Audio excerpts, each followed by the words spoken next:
వెంకటేశ్వర్లు గారు మళ్ళీ వస్తాను. ఎస్ లింగం యాదవ్ గారు గుడ్ మార్నింగ్. సో వెంకటేశ్వర్లు గారి కమెంట్స్ వినడం జరిగింది. అండ్ ఇంకొకటి బండి సంజయ్ కూడా కమెంట్స్ చేశారు, ఏదైతే ఇది మగధీర డైలాగులు కాదు అభివృద్ధి చేసి చెప్పాలి అని చెప్పేసి ఇలాంటి కమెంట్స్ కూడా కొన్ని వచ్చేసాయి. ఏదేమైనప్పటికీ అది నిన్న అది సామాజిక న్యాయ సమర సభ కాదు అన్యాయ సభ అని పెట్టుకోండి అంటూ కూడా ఇలాంటి కమెంట్లు వచ్చాయి. సో ఏం చెప్తారు వీటన్నిటికీ, మీ సమాధానం ఏంటి? గుడ్ మార్నింగ్ అండి. ముందుగా మీకు జీనిస్ ప్రేక్షకులకు అదేవిధంగా పెద్దలకు ప్రశ్నలందరికీ నమస్కారం. ఇప్పుడే చూస్తున్నా అంటే మీరు బీఆర్ఎస్ నాయకుడు మాట్లాడుతుంటే ఎంత నిస్సిగ్గుగా అబద్ధాలు ప్రచారం చేస్తారనే వ్యక్తికి బహుశా అతనికే వదిలేస్తున్న ఆయనే ఆత్మవిమర్శనం చేసుకుని మాట్లాడితే బాగుంటది. ఇవాళ తెలంగాణ ప్రజా ప్రభుత్వం గౌరవనీయ ముఖ్యమంత్రి రేవంత్ రెడ్డి గారి ఆధ్వర్యంలో అభివృద్ధి, సంక్షేమం, సామాజిక న్యాయం ఆ ధ్యేయంగా ఇవాళ ప్రజలకు అందుబాటులో ఉంటూ ఇవాళ సెక్రటేరియట్ పరిపాలన జరుగుతూ ఒక ప్రజాస్వామ్యబద్ధంగా స్వేచ్ఛాయుత వాతావరణంలో ఇవాళ తెలంగాణ పరిపాలన జరుగుతుంది. ఇవాళ ఈ ప్రజా ప్రభుత్వం ఏం చేసిందన్నో నేను ముందుగా పెద్దలు చెప్తున్నా. మేనిఫెస్టో కంపేర్ చేసిందని నా మేనిఫెస్టో చదువుకోను. కాంగ్రెస్ పార్టీ మేనిఫెస్టోలో ఎన్ని హామీలు ఇచ్చిందో తెలుసుకో. ఈ వేగ్ గా వాట్సాప్ యూనివర్సిటీలా ఎవరో ఫార్వర్డ్ చేసిన మెసేజ్లు ఎక్కడో ఉన్నట్టు అది చదువుకొని వచ్చి ఇది కాదు మాట్లాడడం కాదు. ముందు కాంగ్రెస్ పార్టీ ఎన్ని హామీలు ఇచ్చిందో అది తెలుసుకొని మాట్లాడాలి. రెండోకటి ఇవాళ మేము ఏం చేసినట్టాం, ఎస్ కాంగ్రెస్ ప్రజా ప్రభుత్వం వచ్చి 48 గంటలు దాట ముందుకే ఇవాళ మేము ఇచ్చినటువంటి హామీలు మహిళలకు ఉచిత బస్ ప్రయాణం దేశంలో ఎక్కడా లేనటువంటి ఒక గొప్ప నిర్ణయం ఇవాళ తెలంగాణ అమల్లో అవుతుంది. రైతులకు ఏకకాలంలోనే 21,000 కోట్ల రూపాయలు రుణమాఫీ చేసినటువంటి చరిత్ర కాంగ్రెస్ ప్రజా ప్రభుత్వాన్ని. రాజీవ్ ఆరోగ్యశ్రీ 10 లక్షలు పెంచినటువంటి చరిత్ర కాంగ్రెస్ ప్రజా ప్రభుత్వాన్ని. ఇవాళ 500 రూపాయలకే గ్యాస్ కనెక్షన్ కు, అదే విధంగా ఇవాళ 200 యూనిట్ల వరకు ఉచిత విద్యుత్తు, సంవత్సర కాలంలోనే 60,000 ఉద్యోగాలు ఫిల్ చేసినటువంటి చరిత్ర కాంగ్రెస్ ప్రజా ప్రభుత్వానికి. ఆనాడు మీరు అన్నారు మరి తెలంగాణ వస్తే నీళ్లు నిధులు నియామకాలు జరుగుతున్నాయి. ఏడ జరిగినాయన్ని 10 ఏళ్లలో మీరు చేసినటువంటి దుర్మార్గంగా చేసిరు కదా. ఇవాళ ప్రజా ప్రభుత్వం దేశ స్వాతంత్రానంతరం మొదటిసారిగా సైంటిఫిక్ గా క్యాష్ సెన్సెస్ చేసి నరేంద్ర మోడీ మోడల్ వచ్చి ఇవాళ రేపు జరగబోయే జనగణనలో కూడా కులగణన జరుగుతుందంటే దానికి కారణం తెలంగాణ ప్రజా ప్రభుత్వం కాదా? 4 దశాబ్దాలకు పైగా ఎస్సీ కేటగరైజేషన్ అక్కడ అమలు కాకుంటుంటే ఇవాళ మొదటి రాష్ట్రం తెలంగాణ కాదా? సన్న ఓట్లకు ఇవాళ 500 రూపాయలు బోనస్ ఇచ్చినటువంటి చరిత్ర కాంగ్రెస్ ప్రజా ప్రభుత్వం కాదా? ఇవాళ మీ 10 ఏళ్ల ఆనాడు ఏమన్నాడు కేసీఆర్, కోడలు వస్తే ఏడమనుకుంటది, అల్లుడు వస్తే ఏడుంటది, మేకనేడ కట్టేస్తామన్నావు. మరి ఎక్కడ పోయినాయని ఇండ్లు? ఇవాళ ప్రజా ప్రభుత్వం ఇవాళ ఇందిరమ్మ ఇండ్లు శాంక్షన్ చేస్తుంది. ఇవాళ తెలంగాణ ప్రజలందరూ కూడా మళ్ళొకసారి మా కాంగ్రెస్ ప్రజా ప్రభుత్వంలోనే ఆనాడు ఇందిరమ్మ ఇండ్లు ఇస్తే మళ్ళీ ఇవాళ ఈ ప్రజా ప్రభుత్వంలోనే ఇందిరమ్మ ఇండ్లు వస్తున్నాయని ఆనందం వచ్చింది. ఇవన్నీ చూసి మీరు కుళ్ళుకొని మీ అధికారం పోయిందనే అక్కస్తోటి ఏది పడుతుంది మాట్లాడుతుంది. ఇవాళ కవిత గారికి, కేటీఆర్ గారికి ఇవాళ గుర్తొచ్చిరు. మరి సామాజిక న్యాయం వీళ్ళు ఏదైనా చేసిరండి. నేను ఒకటి చెప్తాండి. 2014లో స్థానిక సంస్థల్లో 33% బీసీలకు రిజర్వేషన్ ఉండే. ఒక బీసీ బిడ్డగా చెప్తున్నా, ఇవాళ రిజర్వేషన్ 18% వచ్చింది. దీనికి కారణం కేసీఆర్ కదా. పక్కనే తమిళనాడులో 69% రిజర్వేషన్ అమలవుతుంది. మరి మీరు ఎందుకు కొట్లాడలేదు? నరేంద్ర మోడీ తోటి ఎందుకు కొట్లాడలేదు? ఇవాళ విభజన చట్టంలో ఉన్నటువంటి హామీలు ఏదైనా మీరు పోరాడిరా?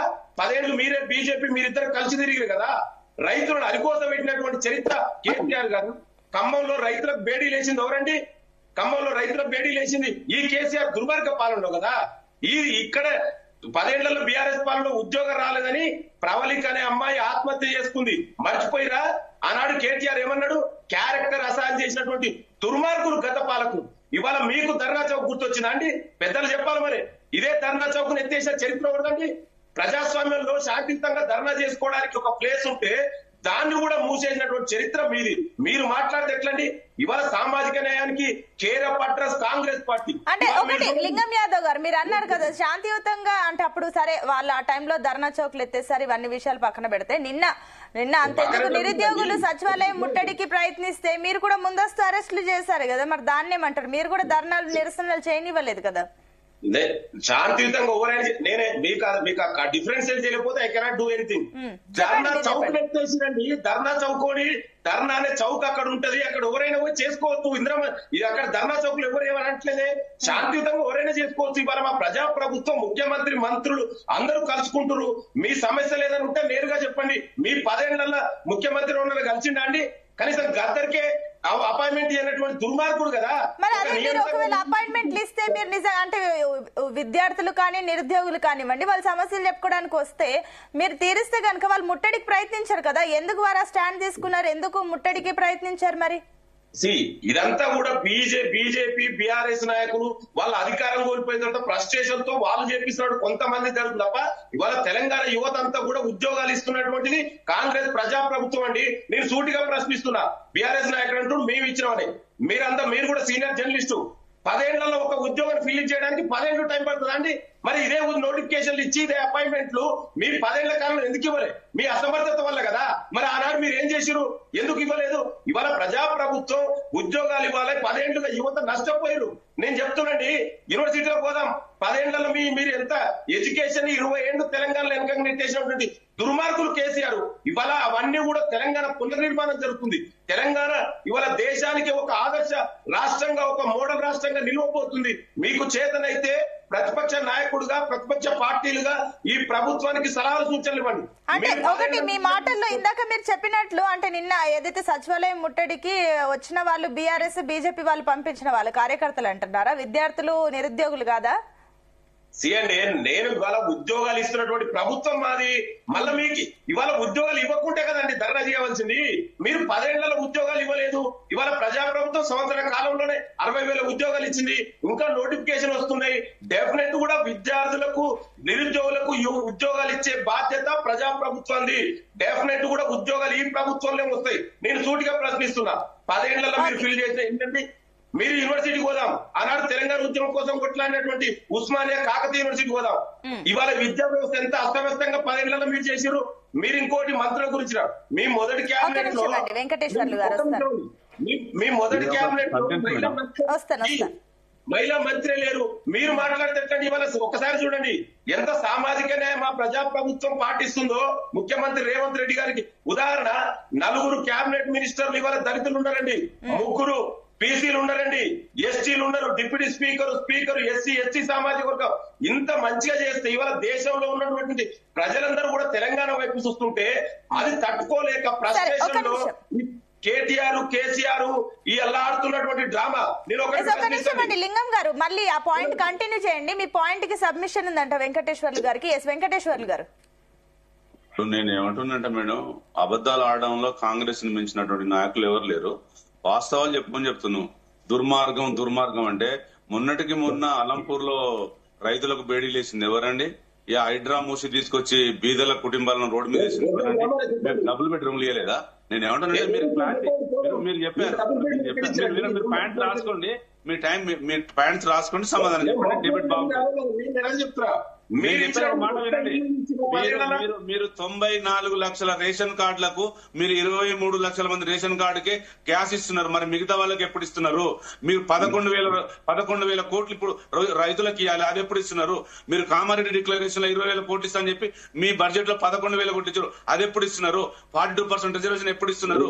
కేసీఆర్ కిట్లు ఎప్పుడు ఇస్తున్నారు? ప్రోటీన్ కిట్లు ఎట్లు ఇస్తున్నారు? అవి చెప్పండి. మీరు చెప్పింది 100% శుద్ధ అబద్ధం. 60 ఉద్యోగాలని 55,000 ఉద్యోగాల నోటిఫికేషన్ గత ప్రభుత్వం ఇచ్చిందే. మీరు ఇచ్చిన 6 మొత్తం అబద్దాలు ఆడడంలో రేవంత్ రెడ్డిని మించినటువంటి నాయకుడు ఎవ్వరూ లేరు. ఎందుకంటే మీరు నేను వాస్తవాలు మీ కాంగ్రెస్ పార్టీ ఇచ్చిన వాస్తవాలలో నేను ఒకటి గ్రహించిన, మీరు ఎస్సీ ఎస్టీ న్యాయం పాటించారు. నేను ఒక బీఆర్ఎస్ పార్టీ స్టాండ్ గా, ఒక బీసీ నాయకునిగా నేను వెల్కమ్ చెప్తున్నా. అది ఒక్కటి తప్ప మీరు ఇంకేం చేసిరండి? మీరు ఏమైనా చేసిరా? ఇప్పుడు నేను అబద్దాలు ఆడడంలో నెంబర్ 1, మీరు మోసం చేయడంలో నెంబర్ 1, మీ దగ్గర ఉన్నటువంటి వెంకటేశ్వర్లు గారు, లింగం గారు. నేనేమంటున్నా అంటే బహుశా మిత్రుడు ఏం మాట్లాడుతున్నా ఆయనకైనా సోనిని మాట్లాడితే బాగుంటది. మీరు 10 ఏళ్లలో ఏం చేసిరండి? మీరు 7.5 లక్షల కోట్ల పైగా అప్పులు చేసి తెలంగాణను అస్తవ్యస్తం చేస్తే ఇవాళ తెలంగాణ పునర్నిర్మాణం అప్పులు ఎక్కువ చేసిరు కదా బ్రదర్. మీరు ఇప్పుడు మాకంటే ఎక్కువ అప్పులు చేసిరు కదా బ్రదర్. మీరు ఒక సంవత్సరంలోనే 1,50,000 కోట్లు అప్పు చేశారు. మేము ఎఫ్ఆర్బిఎం గైడ్ లైన్స్ కు అనుమతితో చేసినాము. ఎక్కువ అప్పులు చేయడానికి రాష్ట్రానికి హక్కులు ఉండవు. కేంద్ర ప్రభుత్వం అనుమతితోని, ఆర్బీఐ అనుమతితోనే అప్పులు చేయాలి. అప్పులు చేసిన అదే పాత రికార్డులు మర్చిపోండి. మీరు గాడిలో ఒక నిమిషం అండి వెంకటేశ్వర్లు గారు, ఒక నిమిషం అండి. లింగం యాదవ్ గారు, మరి నిజమే కదా 18 నెలల్లో మీరు చేసిన అప్పులు ఎక్కువగా ఉన్నాయి, మేము 10 ఏళ్లలో చేసింది మీరు 18 నెలల్లో చేశారన్న కమెంట్లు కూడా నిజమే కదా. మరి దానికి ఏం చెప్తారు? వాళ్ళు చేసినటువంటి అప్పులకు ఇంట్రెస్ట్ కట్టడానికే సరిపోతుంది. ఒకవైపు అవన్నీ చేసుకుంటా ఇవాళ తెలంగాణ పునర్నిర్మాణం జరుగుతుంది, మేము ఇచ్చినటువంటి హామీలు అమలు పునర్విధ్వంసం జరుగుతుంది కాంగ్రెస్ ప్రభుత్వంలో. మీరు మొన్నటికి మొన్న 10,000 కోట్లు ఐసిఐసిఐ బ్యాంక్ లో పెట్టి 400 ఎకరాలు తీసుకొచ్చిర్రు. మీరు పునర్నిర్మాణం అంటే రైతులను కర్షకులను కార్మికులను సురక్షితంగా చూడాల్సిన బాధ్యత ఉంటది. మీరు చేసినటువంటి అవినీతి అక్రమాల చట్ట చెప్పవటవా? ఇవాళ చెప్పు నేను కూడా చెప్తా. చెప్పే కాళేశ్వరుల అవినీతి, గొర్రెల స్కాము, చేపల scam, land mafia, sand mafia, liquor mafia, telephone tapping, విద్యుత్ కొనుగోలు, ఇవాళ ఫార్ములా ఈ రేసుల అవినీతి. మీరు ఎందుకు తొందర బయటపడుతున్నాయి? 2 రోజులు ఆగండి. అంత అవగాహన ఉంటే ఫార్ములా ఈ రేస్ గురించి, గొర్రెల గురించి, బర్ల గురించి, కాళేశ్వరం గురించి ఎంక్వైరీలు నడుస్తున్నాయి. ఎక్కడ కూడా ఎంక్వైరీలు నడుస్తున్నాయి. ఇవన్నీ కాంగ్రెస్ ప్రభుత్వం బీజేపీ నాటకాలు ఆడుతుంది ఈడీతో. అంతే తప్ప ఎక్కడికి కూడా ఒక్కటి కూడా వెంకటేశ్వర్లు గారు ఒక్క నిమిషం అండి. లింగం యాదవ్ గారు ఇదే కామెంట్స్ వస్తున్నాయి. ఒక నిమిషం అండి. చర్చ మంచిగా పెట్టాలి. వెంకటేశ్వర్లు గారు మీరు చర్చ పెట్టండి, దాని గురించి ఒక నిమిషం. వెంకటేశ్వర్లు గారు ఒక నిమిషం. లింగం యాదవ్ గారు ఒకటి మీరు అంటున్నట్లు సరే ఆ పాలనలో అవినీతి జరిగిందని చెప్తున్నారు, కానీ ఇంతవరకు ఏది కూడా ప్రూవ్ చేయలేదు కదా. విచారణలు అని చెప్తూ లాగ్ చేస్తున్నారు కానీ ఇంతవరకు దేనికి సంబంధించి ఇది ప్రూవ్ చేయలేదు. మీరు చెప్పిన ఏవైతే ఆరోపణలు చేస్తారో ఇది ప్రూవ్ చేయలేదు. ఈ రకంగానే ఆరోపణలు వేస్తూ విచారణలు అంటూ పబ్బం గడుపుతున్నారు కానీ తెలంగాణ రాష్ట్ర అభివృద్ధి విషయంలో పక్కకు పెట్టేశారు. ఇందాక మరి వెంకటేశ్వర్లు గారు కూడా అన్నారు యూరియా కొరత కూడా ఉంది, రైతులు చెప్పులు పెట్టుకోవాల్సిన పరిస్థితి క్యూ లైన్లలో అని. ఇంత పరిస్థితి ఎందుకు ఇవన్నిటిని విస్మరిస్తుంది కాంగ్రెస్ ప్రభుత్వం? ఎక్కడ విస్మరిస్తుందండి? ఏది లేదు. బీఆర్ఎస్ నాయకులు చేసినటువంటి ప్రేట్ పాపగండా 10 ఏళ్లలో రైతులను అరిగోస పెట్టింది వీళ్ళు. బీజేపీ చేసినటువంటి రైతుల వ్యతిరేక నల్ల చట్టాలకు సపోర్ట్ చేసింది వీళ్ళు. రైతులకు బేడీలేసి జైల్లో వేసినటువంటి చరిత్ర బీఆర్ఎస్ నాయకులది. ఇవాళ వాళ్ళకి రైతులు గుర్తొచ్చిరండి? 10 ఏళ్లలో వేనాడని వీళ్ళు రైతుల గురించి మాట్లాడిరా? లగ్జర్లలో కాంగ్రెస్ రైతులను అదే చేసింది.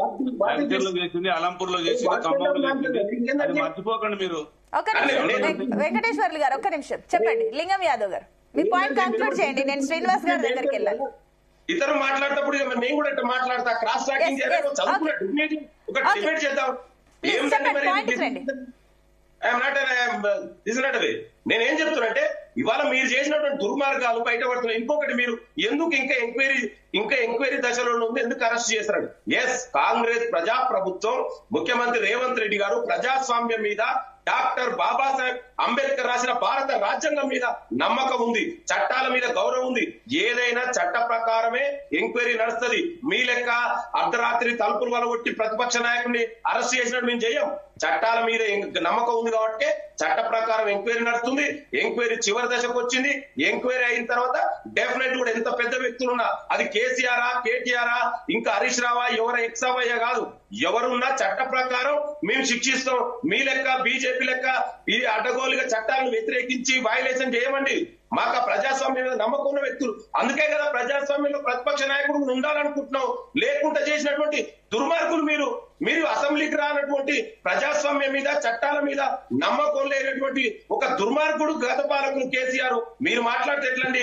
ఇవాళ మీరు అంటారు కదా మేము చర్చ పెడదాం, కేసీఆర్ వస్తాడా కేటీఆర్ వస్తాడా? 10 ఏళ్లలో మీరేం చేసిర్రు, మేము సంవత్సర కాలంలో మేమేం చేసాం? ఇవాళ మీరు చేసినటువంటి దుర్మార్గులు. మీరు ఒక చిన్న ఉదాహరణ చెప్తండి. వీళ్ళు చేసినటువంటి అవినీతికి మర్చుకుంటారు. ఒక స్కూటర్ పైన, ఒక 2 వీలర్ పైన ప్రపంచంలో ఎక్కడైనా 22 గొర్రెలు, ఒక గొర్రె పొడేలు క్యారీ చేయగలుగుతారా అండి? ఒక 2 వీలర్ పైన. ఇది కేసీఆర్ ప్రభుత్వంలో సాధ్యమైంది. హైదరాబాద్ లో ఎంతమంది రైతులు వ్యవసాయం చేస్తున్నారండి? For your kind information, Hyderabad urban reason లో వీళ్ళు జరిగినటువంటి అవినీతి పేరు ఇది. వాళ్ళు ఇచ్చినట్టు రైతు బంధు ఎవరికి ఇచ్చారండి? మల్లారెడ్డి లాంటి 1000 ఎకరాలకు ఇచ్చిరు. రాళ్లు పుట్టలు నేషనల్ హైవేకి ఇచ్చిరు. ఆ విధంగా చేయమంటామండి మేము? మీరు చేసిన అవినీతిని స్ట్రీమ్ లైన్ చేసుకుంటూ, తెలంగాణను చక్కదిద్దుకుంటూ దేశానికి ఒక మోడల్ రాష్ట్రంగా నిలుస్తుంది. ప్రపంచం మొత్తం కూడా హైదరాబాద్ వైపు నిలుస్తుంది. 2 లక్షల కోట్ల పైగా పెట్టుబడులు వచ్చినాయి. మీ లెక్క పబ్లిసిటీ చేసుకోలేదండి. తెలంగాణ ప్రజలే మాకు బ్రాండ్ అంబాసిడర్లు. తెలంగాణ ప్రజలకు మేము ఇచ్చినటువంటి వాగ్దానం ప్రతిదీ నెరవేరుస్తామని ముఖ్యమంత్రి గారు చాలా స్పష్టంగా చెప్పారు. లింగం యాదవ్ గారు నేను మళ్ళీ వస్తాను. శ్రీనివాస్ రెడ్డి గారు, ఇరు పార్టీల వాదనలు మీరు విన్నారు. అటు